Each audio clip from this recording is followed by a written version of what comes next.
أعوذ بالله من الشيطان الرجيم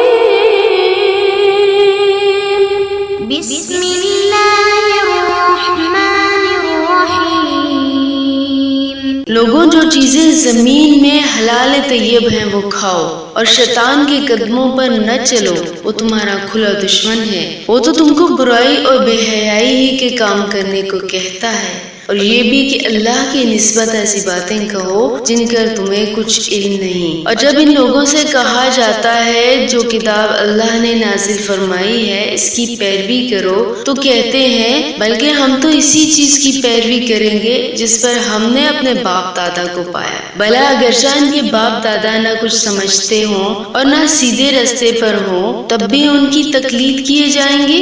جو لوگ کافر ہیں ان کی مثال اس شخص کی سی ہے جو کسی ایسی چیز کو آواز دے جو پکار اور آواز کے سوا کچھ سن نہ سکے۔ یہ بہرے ہیں، گونگے ہیں، اندھے ہیں کہ کچھ سمجھ ہی نہیں سکتے۔